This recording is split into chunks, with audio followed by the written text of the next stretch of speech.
Hi friends, welcome to my channel. ಎಲ್ಲರೂ ಹೇಗಿದ್ದೀರಾ friends? I hope ಎಲ್ಲ ಚೆನ್ನಾಗಿದ್ದೀರಾ ಅಂತ ಅನ್ಕೋತೀನಿ.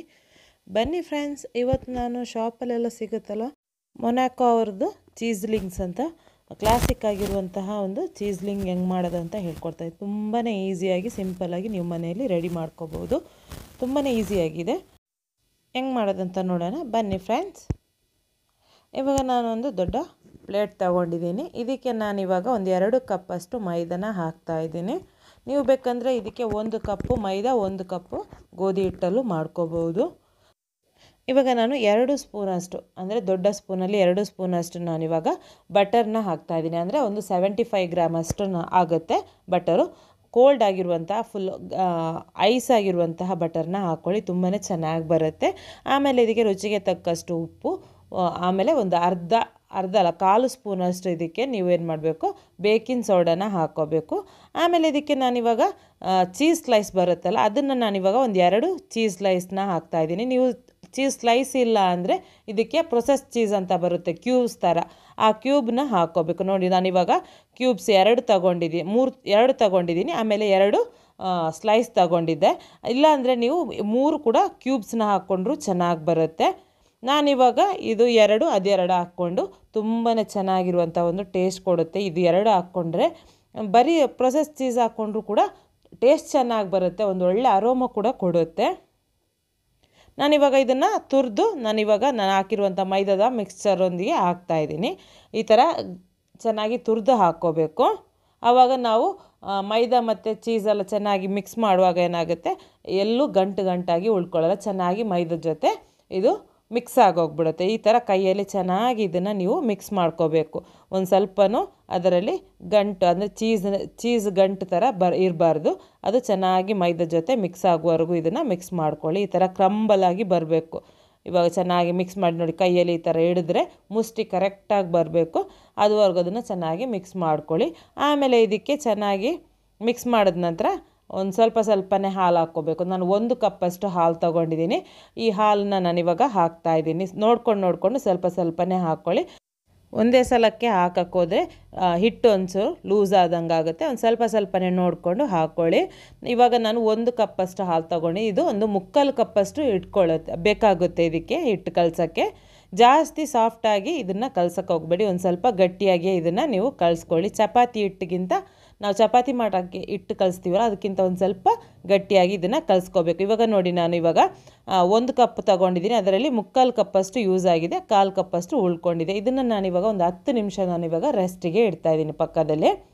ಇವಾಗ 10 ನಿಮಿಷ ಆಗೋ ಅದ್ರ ಮಧ್ಯೆ ಏನು ಮಾಡ್ತಾಯಿದ್ದೀನಿ, ಬಾಣಲಿಯಲ್ಲಿ ಆಯಿಲ್ ಹಾಕಿ ಅದನ್ನು ನಾನು ಬಿಸಿ ಆಗೋಕ್ಕೆ ಬಿಡ್ತಾಯಿದ್ದೀನಿ. ಇವಾಗ ಹಿಟ್ಟು ನೋಡಿ ಎಷ್ಟು ಸಾಫ್ಟಾಗಿ ಬಂದಿದೆ ಅಂತ.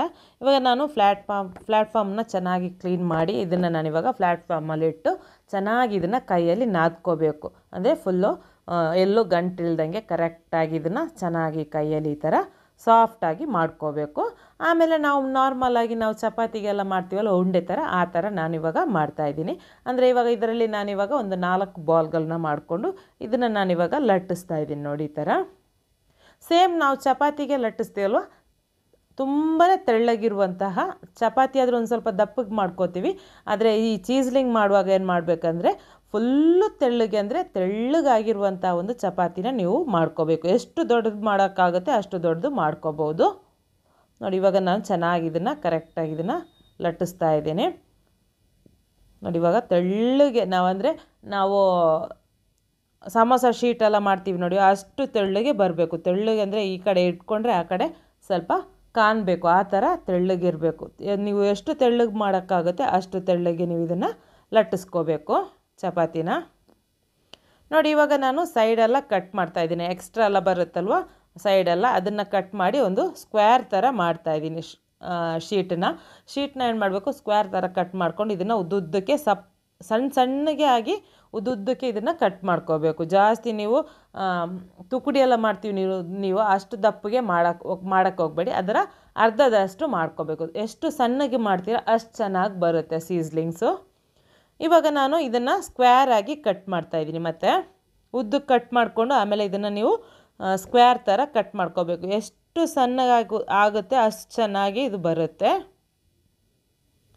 ನೋಡಿ ಇವಾಗ ನಾನು ಇದನ್ನು ಕಟ್ ಮಾಡ್ಕೊಂಡಿದ್ದೀನಿ. ಸಣ್ಣ ಸಣ್ಣಗೆ ಕೈಯಲ್ಲಿ ತೋರಿಸ್ತಾ ಇದ್ದೀನಿ ನೋಡಿ, ಎಷ್ಟು ಸಣ್ಣಗಿದೆ ಅಂದರೆ ಒಂದು ಬೆರಳಷ್ಟು ಅಗಲ ಕೂಡ ಇಲ್ಲ ನೋಡಿ, ಎಷ್ಟು ತೆಳ್ಳು ಕೂಡ ಇದೆ. ತುಂಬಾ ತೆಳ್ಳಗಾಗಿ ಇದನ್ನು ನೀವು ಲಟ್ಟಿಸ್ಕೋಬೇಕು, ಆವಾಗ ಕರೆಕ್ಟಾಗಿ ಉಬ್ಬಿ ಬರುತ್ತೆ ನೋಡಿ. ಇವಾಗೆಲ್ಲ ಕರೆಕ್ಟಾಗಿ ಬಂದಿದೆ. ಇದನ್ನು ಈಸಿಯಾಗಿ ನೈಫಲ್ಲಿ ಏನು ಮಾಡಬೇಕು, ತೆಗಿಬೇಕು ಈ ಥರ. ಅಂದರೆ ನಾವು ಸ್ಲ್ಯಾಬ್ ಮೇಲೆ ಇಟ್ಟು ಲಟ್ಟಿಸಿದ್ವಲ್ವ, ಅದು ಅಂಟ್ಕೋಬಾರ್ದು, ಅದಕ್ಕೆ ಕ್ಲೀನಾಗಿ ಅದನ್ನು ಬಿಡಿಸ್ಕೊಂಡು ಇದನ್ನು ನಾನಿವಾಗ ಒಂದು ಪ್ಲೇಟಿಗೆ ಹಾಕ್ತಾಯಿದ್ದೀನಿ. ಇವಾಗ ನೋಡಿ ಫ್ರೆಂಡ್ಸ್, ಇದು ಫ್ರೈ ಮಾಡೋಕ್ಕೆ ರೆಡಿ ಆಯಿತು ನೋಡಿ. ಎಷ್ಟು ಎಲ್ಲ ಬಿಡಿ ಬಿಡಿಯಾಗಿ ಬಂದಿದೆ, ತುಂಬಾ ಚೆನ್ನಾಗಿ ಬರುತ್ತೆ. ಇದನ್ನು ನೀವು ಕೈಯಲ್ಲಿ ಈ ಥರ ಟಚ್ ಮಾಡಿದ್ರೇನು ಒಂದಕ್ಕೊಂದು ಅಂಟ್ಕೊಳ್ಳಲ್ಲ. ನೀವು ಇದನ್ನು ಪ್ಲೇಟಿಗೆ ಹಾಕ್ಕೊಂಡು ಇದನ್ನು ನೀವು ಏನು ಮಾಡಿ ಡೈರೆಕ್ಟಾಗಿ ಆಯಿಲಿಗೆ ಹಾಕ್ಕೊಂಡ್ರೆ ಪರ್ಫೆಕ್ಟಾಗಿ ಬರುತ್ತೆ. ಒಂದೊಂದಾಗಿ ಹಾಕಬೇಕಾಗಿಲ್ಲ, ಇದನ್ನು ಒಂದೇ ಸಲ ಈ ಥರ ನೀವು ಹಾಕ್ಕೊಂಡು ಫ್ರೈ ಮಾಡ್ಕೋಬೋದು ನೋಡಿ. ಹಾಕಿದ ಕೂಡಲೇ ಒಂದೇ ಸಲಕ್ಕೆ ಎಲ್ಲ ಆಯಿಲ್ಗೆ ಹಾಕಿದ ಕೂಡಲೇ ಎಲ್ಲ ಒಂದೇ ಸಲಕ್ಕೆ ಮೇಲ್ಗಡೆ ಬರುತ್ತೆ. ಆಮೇಲೆ ಇದನ್ನು ಮಗ್ಚಿ ಅದು ಚೆನ್ನಾಗಿ ಉಬ್ಬಿ ಬರಬೇಕು, ಅದುವರೆಗೂ ಇದನ್ನು ಈ ಥರ ಮಗ್ಚಿ ಅದನ್ನು ಫ್ರೈ ಮಾಡ್ಕೋಬೇಕು ನೋಡಿ. ಎಷ್ಟು ಪರ್ಫೆಕ್ಟಾಗಿ ಉಬ್ಬಿ ಬಂದಿದೆ ಅಂದರೆ ತುಂಬಾ ಚೆನ್ನಾಗಿ ಬಂದಿದೆ, ಇದು ತುಂಬಾ ಟೇಸ್ಟಿಯಾಗಿದೆ. ಆಮೇಲೆ ಇದು ಫ್ರೈ ಮಾಡುವಾಗ ಮನೆ ತುಂಬ ಚೀಸು ಸ್ಮೆಲ್ಲು ತುಂಬಾ ಚೆನ್ನಾಗಿ ಬರುತ್ತೆ, ತುಂಬಾ ಚೆನ್ನಾಗಿರುತ್ತೆ. ಇದು ಮಕ್ಕಳಿಗೆಲ್ಲ ತುಂಬಾ ಇಷ್ಟಪಡ್ತಾರೆ. ಆಮೇಲೆ ಇದನ್ನು ನೀವು ಲಂಚ್ ಬಾಕ್ಸಿಗೆಲ್ಲ ಸ್ನ್ಯಾಕ್ಸ್ ಅಂತ ಕೊಡ್ತೀರಲ್ಲ, ಆವಾಗ ಇದನ್ನು ಹಾಕ್ಕೊಟ್ರು ತುಂಬಾ ಚೆನ್ನಾಗಿರುತ್ತೆ, ಮಕ್ಕಳು ತುಂಬಾ ಇಷ್ಟಪಟ್ಟು ತಿಂತಾರೆ. ಆಮೇಲೆ ಇದಕ್ಕೆ ನೀವು ಬೇಕಂದರೆ ಫ್ಲೇವರ್ಸ್ನ ಆ್ಯಡ್ ಮಾಡ್ಕೋಬೋದು. ಅಂದರೆ ನಿಮಗೆ ಚಾಟ್ ಮಸಾಲ ಹಾಕ್ಕೊಂಡು ಒಂದು ಸ್ವಲ್ಪ ಸಾಲ್ಟು ಆಮೇಲೆ ರೆಡ್ ಚಿಲ್ಲಿ ಎಲ್ಲ ಹಾಕ್ಕೊಂಡ್ರೆ ಒಂಥರ ಟೇಸ್ಟ್ ಚೆನ್ನಾಗಿ ಬರುತ್ತೆ.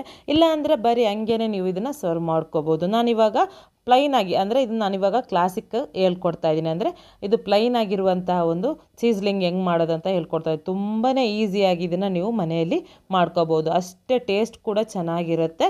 ನೀವು ಇದು ಅಂಗಡಿಯಿಂದೆಲ್ಲ ತರ್ತೀರ, ಮೊನಾಕೋ ಅವ್ರದ್ದು ಬ್ರ್ಯಾಂಡಿದ್ದು ಚೀಸ್ಲಿಂಗ್ಸ್ ಅಂತ ನಾನು ತೋರಿಸ್ತಾ ಇದ್ದೀನಿ ನೋಡಿ ಪಕ್ಕದಲ್ಲಿ. ಅದೇ ಥರ ಸೇಮ್ ಮನೆಯಲ್ಲಿ ಹೆಂಗೆ ಮಾಡೋದಂತ ನಿಮ್ಮ ಜೊತೆ ನಾನಿವತ್ತು ವಿಡಿಯೋನ ಶೇರ್ ಮಾಡಿದ್ದೀನಿ. ಇವತ್ತಿನ ರೆಸಿಪಿ ಹೆಂಗಾಯಿತು ಅಂತ ನನಗೆ ಫೀಡ್ಬ್ಯಾಕ್ ಕೊಡೋಕ್ಕಂತೂ ಮರೀಲೇಬೇಡಿ ಫ್ರೆಂಡ್ಸ್. ಈ ವಿಡಿಯೋನ ನಿಮ್ಮ ಫ್ಯಾಮಿಲಿ ಫ್ರೆಂಡ್ಸ್ ಎಲ್ಲರಿಗೂ ಶೇರ್ ಮಾಡಿ. ನೆಕ್ಸ್ಟ್ ನಾನು ಹೊಸ ರೆಸಿಪಿಯೊಂದಿಗೆ ಹೊಸ ವಿಡಿಯೋ ಜೊತೆ ಬರ್ತೀನಿ ಫ್ರೆಂಡ್ಸ್. ಬಾಯ್.